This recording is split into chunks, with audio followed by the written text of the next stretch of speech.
시작하겠습니다. 오늘은 한국 선교를 해왔던 선교사님들과 그리고 거기에 혜택을 받은 어떤 복음을 알게 된 사람들의 이야기를 중심으로 하겠습니다. 먼저 우리는 개신교의 그 출발을 1885년으로 잡고 있습니다.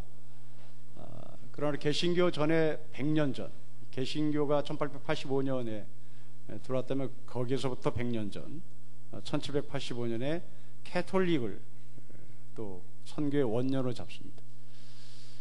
그런데 캐톨릭이 그러면 조선 땅에 처음으로 들어온 기독교인가? 또 그렇지 않습니다. 더 거슬러 올라가면 통일신라 시대 때 기독교가 들어온 흔적이 당나라로부터 들어온 것으로 흔적이 남아 있습니다. 그래서 한국교회 비공식적인 기독교, 공식적인 기독교는 1785년 캐톨릭 그리고 1885년 개신교이지만 비공식적인 기독교의 출발은 통일신라 시대 때부터 기독교의 흔적은 있다라는 것을 출발합니다. 자, 거기에 대한 자료를 여러분들에게 보여드리면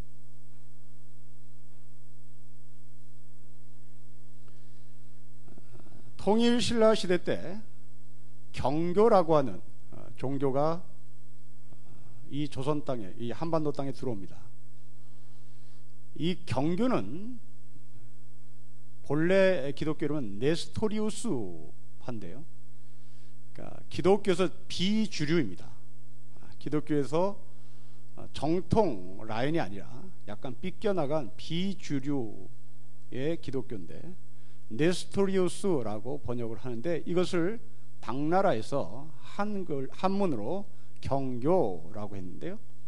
이 경교가 당나라를 통하여 통일신라에 들어왔는데 지금 여러분들이 보이는 이 왼쪽의 십자가는 불국사에서 발견된 십자가입니다. 그리고 오른쪽에 맨 아래 부처상같이 있는 이 돌 하나가 발견됐는데 이것은 부처와 마리아가 합성된 마리아의 그림이 여기 있고요. 동시에 부처도 있습니다. 또 동국대학교 배지 같이 생긴 이 배지는 불교의 108번뇌의 염주를 상징하기도 하고요. 동시에 가운데 십자가가 있습니다. 그러니까 통일신라 때 기독교와 불교가 혼합된 그런 문화를 통일신라 시대에서 남겨놨는데 이때 기독교가 네스토리우스라는 경교입니다.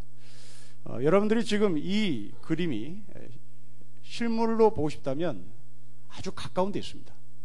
숭실대학교 박물관에 가면 언제든지 열려 있으니까요. 가셔서 이것을 실물로 한번 보시는 그런 시간을 가져도 좋겠습니다. 이어서 이제 캐톨릭이 들어옵니다. 1592년에 신부 세스페데스라고 하는 사람이 한국 땅에 들어오는데 이때가 캐톨릭의 냄새가 캐톨릭의 영향이 한반도에 들어온 그런 이야기입니다. 또 캐톨릭도 개신교와 비슷하게 우리나라 사람이 먼저 밖에서 캐톨릭을 알고 세례를 받고 조선 땅으로 들어오는 루트를 갔습니다. 개신교도 마찬가지고요. 캐톨릭도 마찬가지입니다. 제가 왜 이것을 반복해서 말씀을 드리냐면 세계 선교 역사에 우리나라 선교의 독보적인 특징이기 때문에 그렇습니다.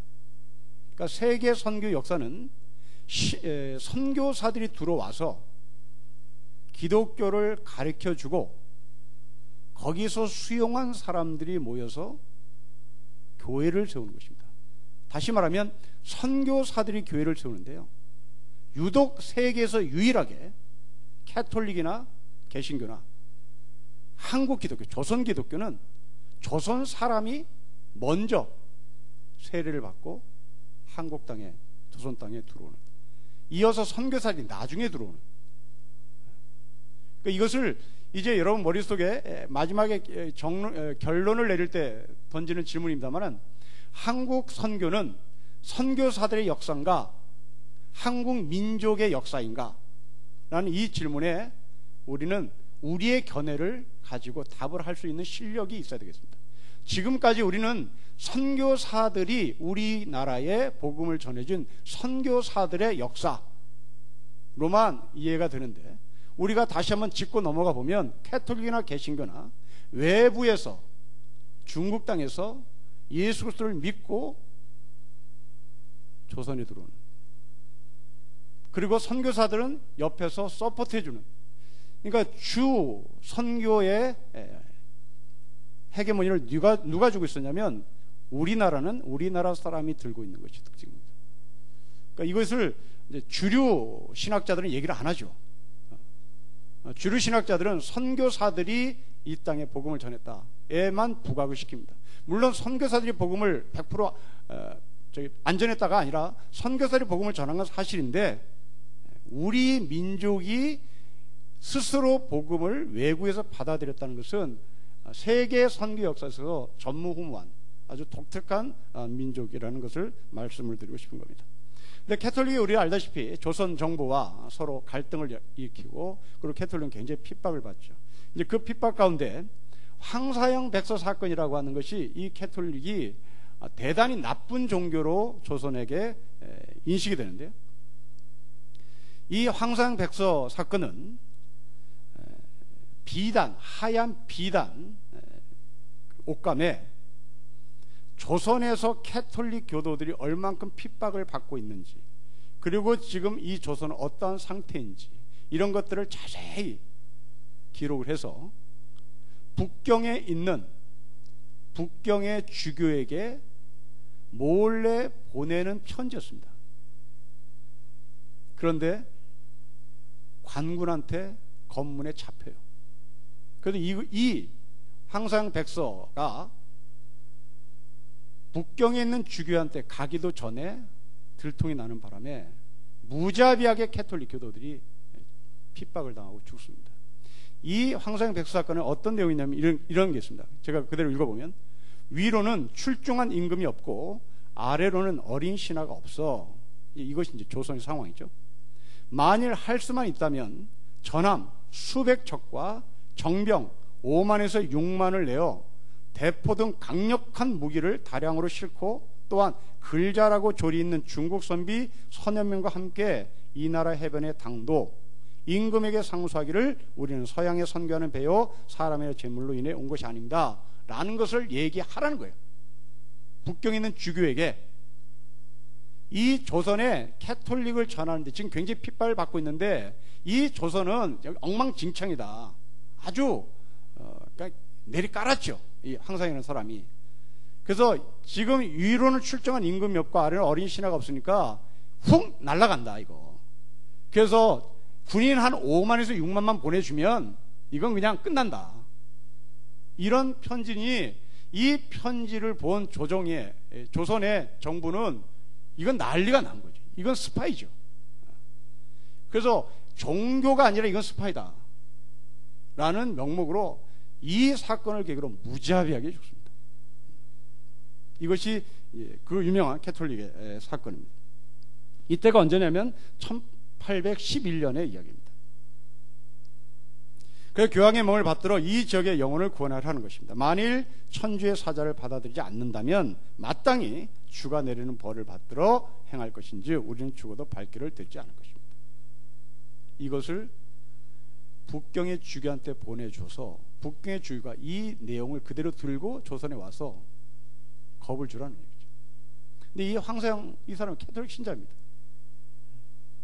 그러니까 우리는 여기서 굉장히 중요한 걸 발견하는데요, 캐톨릭은 기독교이긴 합니다. 기독교는 합니다만은 캐톨릭이 갖고 있는 굉장히 무서운 점은, 이 캐톨릭은 종교가 아니라 시스템은 정부입니다. 바티칸 대사가 우리나라에 들어왔습니다. 그러니까 바티칸에 있는 교황청의 명을 받들어 이 땅에 대사가 들어와 있습니다. 근데 그 대사는 목사와 같이 노는, 신부와 같이 노는 사람이 아니라 이 나라 정부와 같이, 그러니까 이상한 시스템을 갖고 있는 겁니다. 그래서 때에 따라서는 이렇게 굉장히 무모한 짓을 할 수도 있는 그런 기독교이죠. 그러니까 과거 우리 역사 속에 이런 게 있었습니다. 자, 이제 본격적으로 개신교입니다. 1885년에 언더우드가 이 땅에 들어오기 전에 이미 개신교도 또 우리가 희미하게 알고 있는 사건들을 갖고 있습니다. 1832년에 칼 규칠라프라고 하는 사람이 지금 서산 당진, 그 서산 당진 고대도라고 하는 그 섬이 하나 있거든요. 그 고대도 앞바다에 도착을 해서 좀 들어가려고, 서산 당진으로 이제 들어가려고 하는데 조선 정부가 이제 거절로 못 들어가죠. 그래서 이 칼 규칠라프가 홍성 고대도 바다에 왔다라고 하는 흔적을 자기 일기책에 남깁니다. 그러니까 우리나라에는 없어요. 우리나라에는 그냥 가버렸으니까 없고 자기 일기책에 남아 있습니다. 그 다음에 우리가 잘 아는 토마스 선교사, 미국 제너럴 셔먼을 타고 평양에 입국했습니다.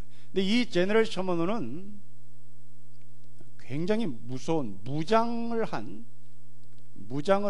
군함이죠. 군함. 겉으로는 상선이었습니다. 겉으로는 상선이었는데 속은 군함이었습니다. 근데 거기에 통역관으로 이 토마스 선교사가 타죠. 그러니까 이 토마스 선교사는 선교를 하러 왔다고 하는데, 선교를 했다고 우리는 다 인정합니다. 그런데 그 사람의 위치, 제너럴 셔먼호에서 그 사람의 위치는 선교사가 아니라 통역관이었습니다. 그러니 일반 역사 속에서는 이 토마스 목사를 선교사로 안 보죠. 일반 역사 속에서는 이 사람이 통역관으로 보는 겁니다. 그러니까 통역관으로 제너럴 셔먼을 탔다, 무장된 상선을 탔다, 그러면서 일반 역사는 그쪽으로 이제 풀어나가는 겁니다. 그런데 결과적으로 이 토마스 목사가 죽을 때 성경을 던지고 죽었기에 우리는 이 사람을 이제 선교사로 기독교에서는 보는 거죠. 이때 이 평양 사람들이 얼마만큼 그 마음이 착했느냐면, 처음부터 이 제너럴 셔먼호를 그냥 불타 없앤 게 아니라, 이 제너럴 셔먼호가 대동강에 들어왔는데 이제 밀물과 썰물의 그 계산을 잘못해서 물이 빠져버렸답니다. 그래서 이 제너럴 셔먼에 있는 선원들이 이제 굶고 배가 고프니까 평양의 그 시민들이 돼지고기하고 쌀을 들고 이 제너럴 셔먼의 상선에 탄 사람들을 먹이겠다고 들어갔대요. 그런데 거기서 누군가가 한 사람이 총을 쏴서 이 돼지고기를 들고 쌀을 들고 간 사람을 쏴 죽였답니다. 이건 역사예요. 이건 역사입니다. 이건 사실입니다. 쏴 죽이니까 이 소식을 들은 평양 시민들이 화가 나서 이 제너럴 셔먼을 불태워서 그 중에 토마스 선교사가 죽었다. 이런 이야기입니다. 그러니까 우리가 그냥 선교사를 못 오게 하려고 그냥 무지막지하게 죽인 게 아니고, 저쪽이 나쁜 짓을 했기에 우리 착한 한국 사람은 사람 안 죽이거든요. 그러니까 착한 한국 사람이 갑자기 화딱지가 나니까 죽인 것이죠. 그 중에 한 사람이 토마스 선교사가 희생을 당했습니다. 이런 배를 타고 왔습니다. 제너럴 셔먼호입니다. 1864년에 찍은 거죠. 상선같이 안 생겼잖아요. 그죠? 군함같이 생겼잖아요. 근데 이 토마스 선교사가 죽은 그 자리를 기념해서 토마스 목사 기념교회를 세웠습니다. 그 사진이 토마스 목사고요. 토마스 목사가 목이 잘린 바로 그 자리에 교회를 세워서 기념교회라고 이름을 붙였는데요. 웃기게도요, 정말 하나님의 섭리라고 밖에 말할 수 없는데, 바로 이 자리가 평양과학기술대학 자리가 되었습니다. 이 비하인드 스토리를 이야기하자면, 평양 당국에서, 북한 당국이겠죠, 우리나라가 과학기술대학을 세워주겠다고 하니까 덥석 받았습니다. 그리고 부지를 내줬는데 여기를 해라 하고 부지를 받아서 이제 기초 작업에 들어가는데 거기에 종 하나가 발견된 거예요. 교회 종. 근데 이 교회 종이 뭐냐 하고 뒤졌더니 이게 토마스 목사 기념교회 종탑에서 있었던 종인 거예요. 그러니까 우리 이 기독교 관점에서 보면 토마스 선교사의 피 흘림이 그냥 헛된 피 흘림이 아니라 150년 후에, 한 130년 후에 평양에 그 자리에 기독교 대학이, 평양과학기술대학이 세워지더라. 그게 대동강. 이때 이 토마스 선교사가 죽으면서 성경을 내던졌는데 그 성경을 받은 사람이 박충건이라는 사람인데 나중에 이 사람이 이제 목사가 됩니다. 이 박충건이 예수를 믿는데요. 집사람이 보더니 추성훈 같이 생겼네 이렇게. 이 박충건이가 토마스 선교사로부터 받은 그 성경을 종이니까 그때는 종이가 귀하잖아요. 그 종이를 벽지를 바르답니다. 천정벽 바닥 다. 그럼 어떻게 되겠어요? 누워도 성경, 모로도 성경, 좌로도 성경, 엎어져도 성경. 그 성경을 읽다가 기독교인이 됐다라는 이야기를 우리에게 전해줍니다. 자, 이전까지는 우리가 개신교 선교의 1885년을 기준으로 하기 전의 이야기입니다. 자, 이제 개신교 선교는 북쪽에서 오는 선교가 있었고요, 남쪽에서 오는 선교였는데 북쪽 루트, 남쪽 루트라고 표현합니다. 먼저 북방 루트를 통해서 이 땅에 기독교가 어떻게 들어오는지 살펴봅시다. 자, 다시 거듭 말씀드립니다. 한국 사람들은 선교사들이 오기까지 기다린 것이 아니라 이미 국외에서 한국 사람들이 서양 기독교를 만나거나 서양 선교사를 만나서 복음을 먼저 받습니다. 그리고 그 선교사와 함께 성경을 한국어로 번역하는 작업을 이미 중국에서 하는 아주 독특한 민족입니다. 그 성경을 들고 누가 들어오냐면 이은찬, 백홍준, 서상윤 같은 사람, 이게 장사하는 사람들입니다. 홍삼 장사하는 사람입니다. 홍삼 장사하는 사람들이 이 선교사들이 자기들과 함께 번역한 이 한글 성경을 들고 조선 땅에 들어와서 사람들에게 나누기 시작합니다. 아주 독특한 겁니다. 그러니까 선교사가 우리 땅에 들어오기 전에 이미 한글 성경이 중국에서 번역되고 그 한글 성경이 이 홍삼 장사를 통해서 한국에 들어온 것입니다. 그 중에 대표적인 중국에서 번역된 성경이 로스 번역 성경입니다. 이 존 로스 선교사가 한국어 성경을 번역하는데요, 우리가 알고 있는 만주 땅입니다. 이 만주 땅에서 한글 성경을 곳곳에서 이제 하지요. 총 8군데에서 7군데에서 성경을 번역해서 이제 이쪽으로 보내는 그런 일들을 합니다. 참고로 하시면 되겠습니다. 이번 여름에 백두산 가는 그런 루트가 있는데 기회가 되면 이 심양이라고 하는 봉천이죠. 일제때 봉천 심양이라는 이곳에서 존 로스가 성경을 번역한 그 교회가 지금 그대로 남아 있습니다. 가셔서 볼 수 있는 기회가 있겠죠. 자, 서상현입니다. 홍삼장사. 이 서상현이가 한국 개신교에 굉장히 큰 역할을 감당한 사람입니다. 이 서상현이가 살고 있는 소래라고 하는 북한 소래 교회에 소래 교회를 세웠는데, 초대 우리 한국 교회의 특징은 교회 앞마당에 태극기와 같은 국기봉을 세우고 거기에 십자가를, 이게 기독교회입니다 라는 어떤 사인을 보내는 것입니다. 이 한국에 공식으로 처음 세워진 교회입니다. 소래교회입니다. 신당 터 위에 세워진 이 사진은 1898년에 찍은 사진으로 우리에게 전해집니다. 이 소래교회 서경석과 그리고 친척인 그 동생쯤 되겠죠, 서경조 라는 사람이 같이 함께 예배드린 바로 소래교회의 처음의 모습이었죠. 이 서상륜, 서경조, 이 서씨 집안의 이 흐름 속에 지금 한국교회에서 그 서씨 집안에서 목사가 된 사람이 여러분 뉴스에 가끔 나옵니다. 서경석 목사라고 하는 사람입니다. 중국인들을 위해서 지금 중국교회를 선교하고 있고요. 이분이 저희 대학 때 굉장히 큰 영향을 줬던 민주투사였습니다. 그러니까 세문안교회에 다녔고요. 그 세문안교회의 대학생들과 함께 성경 공부를 가르쳤고, 그리고 유신 때 맨 앞장서서 이 서경석 목사님이 우리를 인도하고, 그래서 이 민주주의에 대한 그 운동을 굉장히 강하게 했던 바로 그 집안의 사람입니다. 자, 남방 선교는 이제 우리가 아주 익히 잘 알고 있는 것이죠.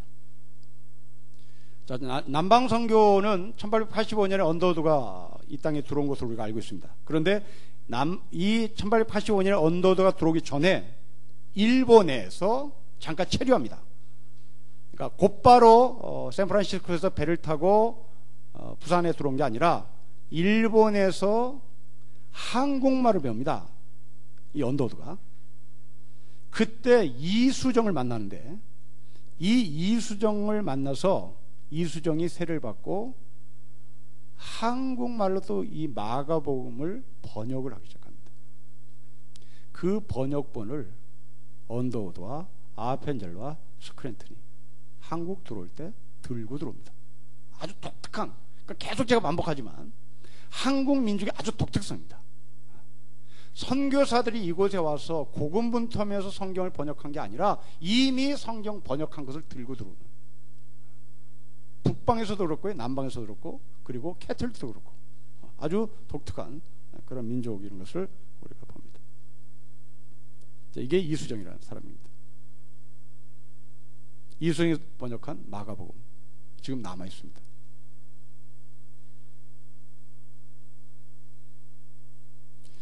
자, 이제 우리는 1885년으로 건너가 보면 1885년에 미국에서 출발한 선교사들이 이 샌프란시스코에서 이런 배를 타고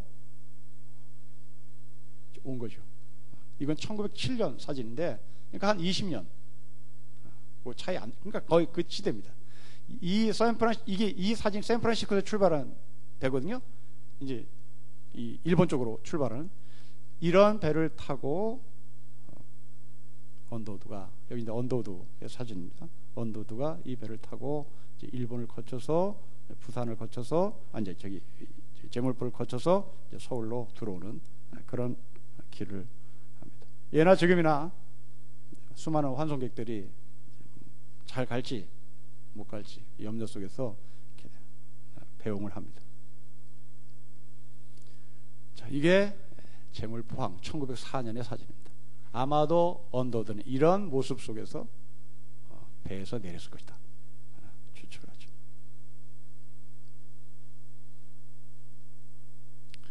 이 사진은 러일 전쟁 직전에 제물포 외국인 클럽에서 항구를 내려다보는 한국인이라는 제목을, 아마 그러니까 조차죠. 일본의 조차 지역, 외국인들이 모여 있는 그곳에서 내려다보는, 아마 이 양반이 내려오던 이유는 이 한국은 지금 이 조선 땅은 이제 어떻게 될까 하고 한숨을 섞으면서 보고 있겠죠.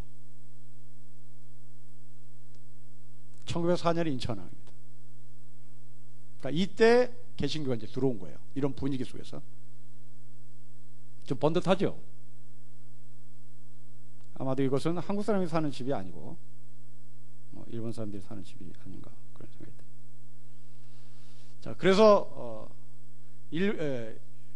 인천을 거쳐서 말을 타고 서울로 들어왔겠죠.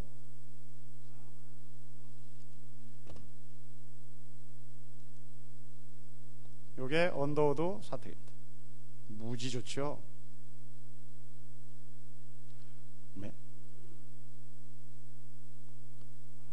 이게 남대문 벽입니다. 남대문 성, 남대문 성에 남대문 성 바로 앞에 언더우드 사태. 이것들 좀 여러분 멀리서 잘 안 보일지 모르지만 여긴 다 이제 초가지고요. 여기는 기와집이고 그 사이에 이렇게 크게 지은 이유가 뭘까? 이제 아마도 여기는 이제 이쯤은 이제 그 서울역이겠죠. 서울역. 그러니까 왜 이렇게 큰 집을 지을 수밖에 없나? 서울역에서 내려서 많은 선교사 동기들이 잠을 자려면 여기로 와야 되잖아요. 그래서 집을 뭐 크게 졌다고 하는 걸 가지고 뭐 식민지 사관에서 해석하는 뭐 그런 식으로 해석하지 않아도 좋겠고, 많은 손님들이 오니까 손님방을 만들어야 되겠고, 뭐 그런 이유가 있습니다. 한복을 입은 언더우드, 아마 이게 원환경 좀 되지 않겠나. 언더우드가 복음을 전할 때 한강변에서 빨래하는 우리 어머니들입니다. 용을 쓰죠. 겨울입니다. 이게 한강대교네요. 1904년 사진입니다. 굉장히 위생적으로 열악했을 텐데 이렇게 해서 살아냈고, 지금 우리는 한강에서 유람선이 뜨는 나라가 됐네요.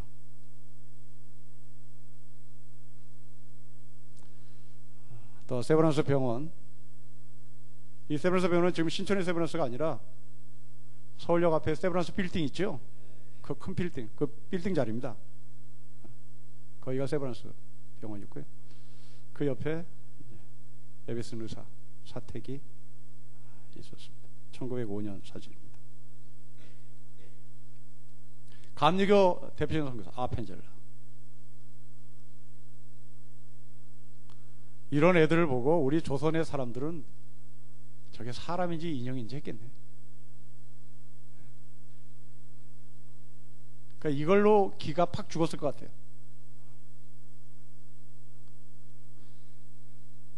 1900년 사니까 막 도착을 해서 찍은 사진입니다. 이제 의료 선교를 우리가 대표적으로 알고 있는 것이 바로 세브란스 병원입니다. 이게 이제 또 한국 선교의 특징인데요. 병원 건물과 경상비는 나라가 제공합니다. 참 우리나라는 착해요. 착해. 선교사들이 의료 선교를 하겠다니까 나라가 병원 건물을 지어주고 경상비를 제공하는 나라. 의사 병원 운영은 선교사가. 참 착해요. 돈은 누가 가져가는 거야? 우리는 계속 돈만 내. 참 착한 민족이에요. 그러니까 법 없이도 살 수 있는 그런 참 좋은 민족인데, 좋은 지도자가 만나면 잘 살 수 있는 그런 성품의 민족 같습니다. 1905년에 세브란스 병원의 직원들이 한자리에 모여서 사진을 찍었습니다. 간호사들 이렇게 훈련을 해서 간호사가 되었습니다. 목포에서는 이런 포사이드라는 의사와 함께 돕는 그런 의료 선교를 우리 선교사들이 했습니다. 자, 이어서 이제 우리는 1907년 대부흥운동을 짚어봐야 되겠죠. 자, 1907년 대부흥운동은 출발이 영국 웨일즈의 영적 대각성 운동에서부터 출발한다고 교회 사학자들은 얘기합니다. 그래서 이 웨일즈 부흥 운동이 시작된 모리아라는 교회에서 각성 운동이 시작되고 그 영향이 이제 아시아까지 이제 왔다. 그 영적인 흐름을 신학자들은, 성경학자들은 얘기합니다. 그 웨일즈에는 특히 여자 부흥사들이 그렇게 두드러지게 나타났다는데요. 이 사람들이요, 집회를 하면서 성도들에게 뭘 요구했냐면 이걸 네 가지를 이런 걸 요구했습니다. 기억나는 모든 죄를 고백하라. 의심스러운 모든 것을 생활에서 없애라. 성령에 즉각적으로 순종해라. 그리스도를 공개적으로 고백해라. 이 네 가지를 요구했대요. 그런데 어쩐 일인지 이 네 가지 요구가 당시 웨일즈, 영국입니다. 영국 웨일즈의 기독교인들이 스펀지가 물을 흡수하듯이 쑥쑥 받아들면서 자기의 모든 죄를 고백을 하기 시작하는데, 이 모든 죄를 고백한 것이 1907년 대부흥운동에 우리나라에서도 그대로 재현됩니다. 내가 누구의 돈을 떼어먹은 적이 있습니다. 뭐 이런 거. 선교사도 그 집회에 나와서 공개적으로 자기의 죄를 고백하는데요. 나는 백인으로서 아시아인 이 한국 사람을 정말 무시했습니다. 뭐 이런 것들을 부끄럽지 않게 막 터뜨리면서 고백을 했는데, 아마 이 양상이 웨일즈의 부흥운동과 맥을 같이 하기 때문에 우리 1907년 대부흥운동도 웨일즈에서부터 출발한 것이다, 이렇게 연결을 짓는 것 같습니다. 그래서 곳곳마다 이제 사경회가 시작을 했는데, 장대현 교회에 1904년 1월에 이루어진, 남자들 중심으로 이루어진 사경회 사진입니다. 물론 여자도 있죠. 평양 장대현 교회 재직들, 여기는 안수입사, 장로, 이런 분들이 계시는 사진입니다.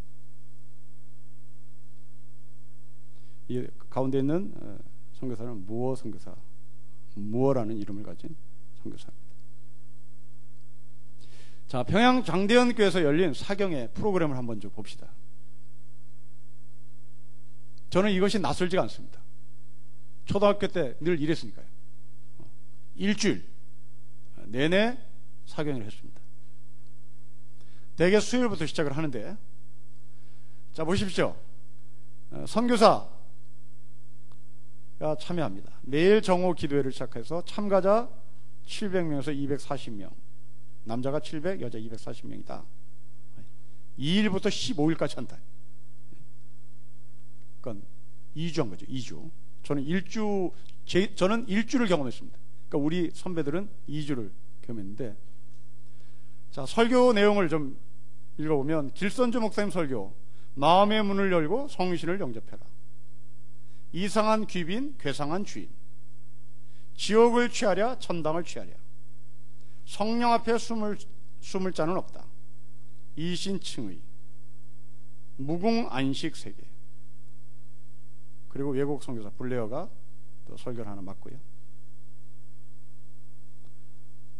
리는 누군지 모르겠습니다. 저녁 설교 헌트라는 선교사가 통성기도했는데 2시까지 회개했다. 새벽 2시까지. 저녁 설교 길선주 목사님. 수요일날 숭이여학교, 숭덕남학교 뭐 이런 분들이 오셨다. 이제 여자 부흥회를 또 했네요.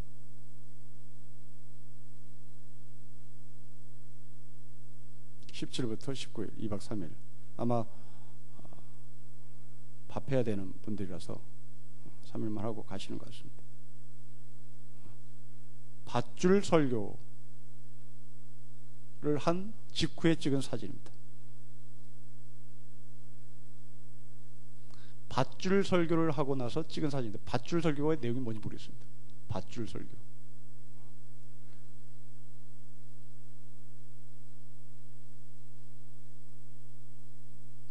남자 성도님들, 당연. 예나 지금이나 당연들은 어깨 힘 빡 주고 있는 것 같아요.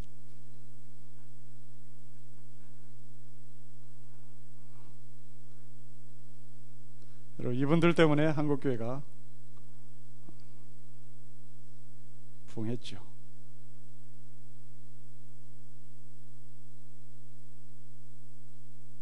평양장로의 신학교 졸업장을 찍어왔습니다. 졸업증서. 본학교 생도 한석진, 수료과정 이수했다. 여기에는 교수, 교사, 마삼열, 마포삼열, 배위량, 외국인 이런 분들이 계시네요. 소안년, 외국인 선교사입니다.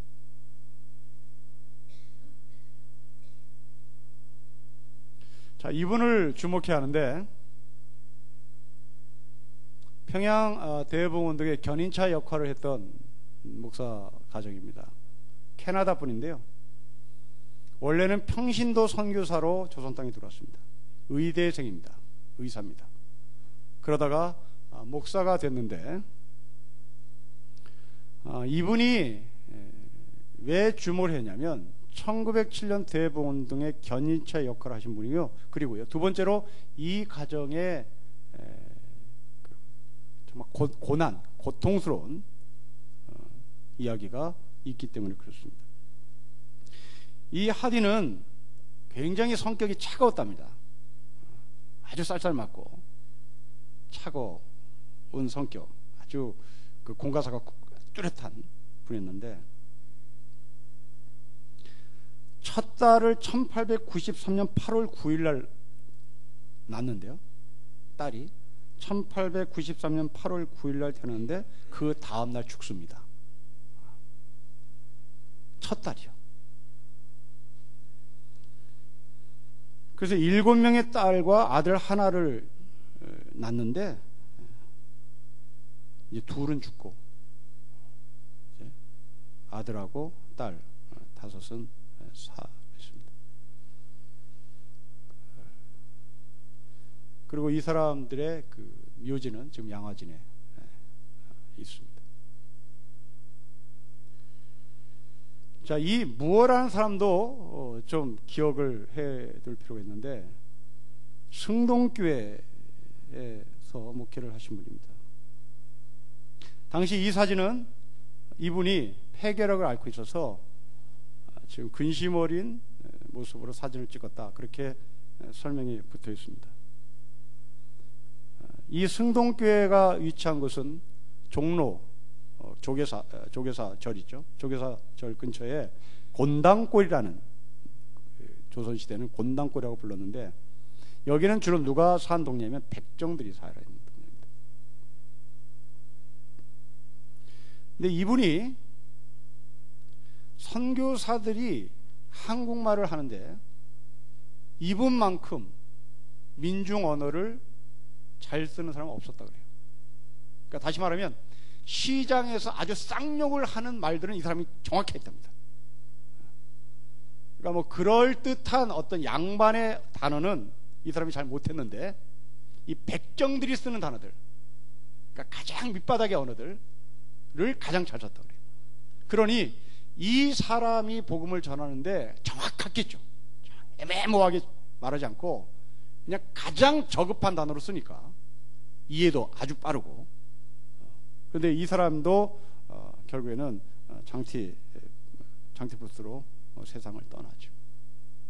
우리 선교사들의 아픔입니다. 아까 제가 하디 선교사 큰딸 메리,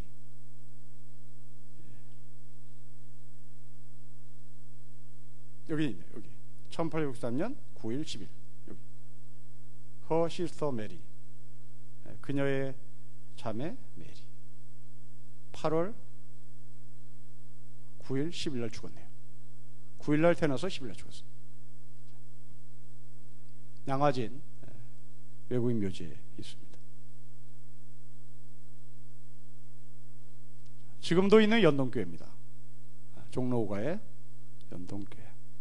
이 연동교회는 주로 상인들, 중인 계급들, 상인들이 다녔던 교회입니다. 그러니까 당시 서울에서 양반들이 다녔던 교회는 윤보선 대통령이 다녔던 안동교회입니다. 그 안동교회가 양반들이 다녔던 교회고요. 중인 계급이 다녔던 교회가 세문안교회입니다. 그리고 상인들이 다녔던 교회가 연동교회입니다. 지금도 이 연동교회는 우리 교단의 대표적인 교회로 남아있죠. 하디 목사의 모습입니다.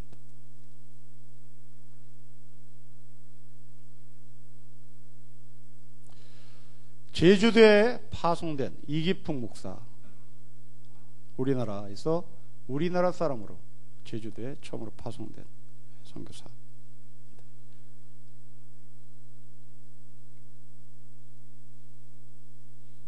유아세를 받은 사람이요, 어른이 되어서 이제 성장한 그런 사진을 1907년 대봉운동 시기에 찍은 사진이라 여러분들에게 보여드립니다.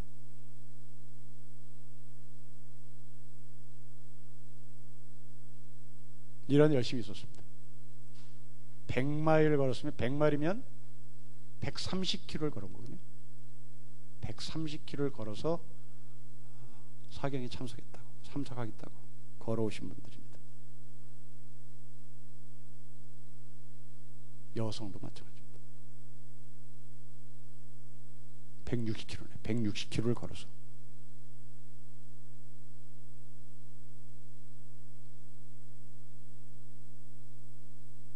이런 역사도 있었대요. 10일간의 전도로 180명을 개종시킨 목포의 고등학생들. 그러니까 물불 안 가리고 복음에 대해서 열정을 가졌던 시대였습니다. 귀신들 여인을 기도로 치료한 평양의 전도부인들. 도대체 한국에 무슨 귀신이 있나? 제가 보다가 좋은 자료를 하나 있어서 갖고 왔는데, 이 책은요, 우리가 알고 있는 비숍 여사가 쓴 책입니다. 그 한동안 그 국무총리 후보자가 뭐 비숍 얘기해서 난리 법석 쳤던 적 있잖아요. 이 비숍이라는 사람이 우리나라와 중국을 다니면서 쓴 기행문인데, 여기에 보면 조선 땅에 귀신의 서열이 있습니다. 귀신 서열, 계급이 있는데요, 1등부터 36등까지 있습니다. 1등 하늘의 귀신, 2등 땅의 귀신. 그래서 좀 내려오다가 13번에 가보면 이씨 왕조의 수호자와 하인들의 귀신, 이씨 왕조를 지키는 귀신이 있어요. 그래서 좀 더 내려가면 16번이 16번째 계급을 가진 귀신이 천연두 귀신, 마마 귀신. 30번 산모를 해산 중에 죽게 만드는 귀신. 31번 사람을 자살하게 만드는 귀신. 34번 사람을 벼락에 맞아 죽게 하는 귀신. 35번 사람을 흑사병에 걸려 죽게 하는 귀신. 36번 사람을 콜레라에 걸려 죽게 하는 귀신. 37번 메르스 귀신. 36번까지 밖에 없습니다. 아마 그때 메르스가 창궐 했다면 37번 리스트에 올라갈지 않을까 싶습니다. 그러니까 귀신들도 계급이 있더라, 조선에는. 아주 놀라운 거예요, 이 비숍이. 그런데 이런 귀신들을 이분들이 쫓아내요.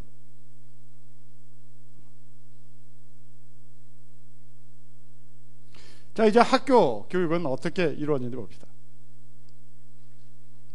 자, 김구 선생이 크리스찬이었습니다. 요번이 김구죠? 여기.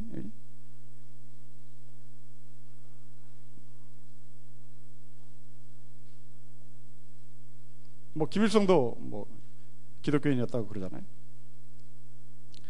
평양의 맹아학교의 여학생들, 어디로 사진을 찍을지 눈은 다 매를 깔았습니다. 안 보이시니까. 이렇게 선교사들은 맹아들도 가르치려고 학교를 세워주는 그런 좋은 마음들을 갖고 계셨습니다. 함흥의 영생학교, 여성에 대한 교육을 굉장히 관심을 이 선교사들이 가져요. 이 말은 반대로 얘기하면 그만큼 조선사회의 여성들이 사람이 아니었다는 것을 반증하는 거죠. 그러니까 가장 마음이 안쓰러우니까 여성들을 위해서 학교를 세운 거겠죠. 서울에 있는 정신여학교 졸업생들 사진입니다. 이화학당 수혜반,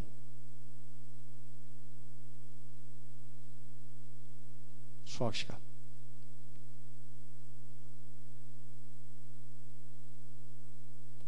배화학당, 지금도 이 학교 그대로 있죠. 사직동에 있습니다. 평양여자성경학교, 저는 처음 듣는 학교인데 이런 학교도 선교사들이 세웠네요. 제물포 여자성경학교,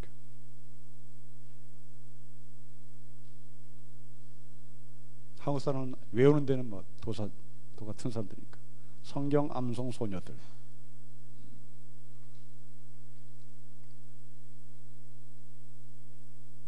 그 중에 한 여자 선교사 한 분을 소개합니다. 이름은 서서평이라는 선교사입니다. 독일 출생이고요. 32살에 조선에 왔습니다. 영양실조로 숨진 것으로 확인되는데 유사는 담요 반장, 동전 7전, 강내루 가루 2홉을 남겨놓고 죽었습니다. 아들 1명, 딸 13명을 입양을 했는데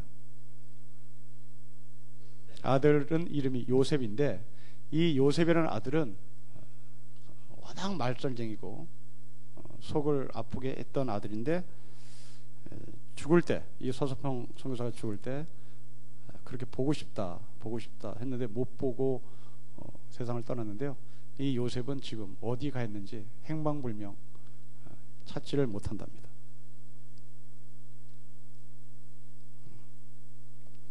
특이한 것은 한일장신대의 전신 2일학교를 세웠고 광주제일교회 현재 남아 있습니다. 광주제일교회를 개척했던, 그리고 한세병 환자를 위해서 헌신했던 그런 선교사입니다. 한복을 입기를 좋아했던 분이고요.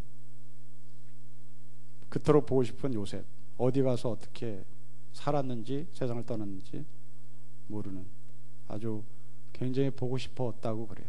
세상을 떠나실 때.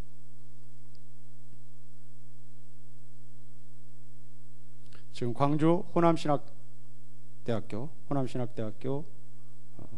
그 외국인 묘지에 이 서서평 선교사는 누워 있습니다. 이분이 한 말은 성공이 아니라 섬깁니다. 인생은 성공이 아니라 인생은 섬김해야 된다. 이것을 늘 외치면서 사셨던 선교사입니다. 자, 결론입니다. 처음에 서두에 말씀드렸던 것을 정리하면 한국 개신교를 어떻게 바라볼까? 선교사들이 전해준 선교 역사일까? 아니면 민족이 스스로 세운 역사일까?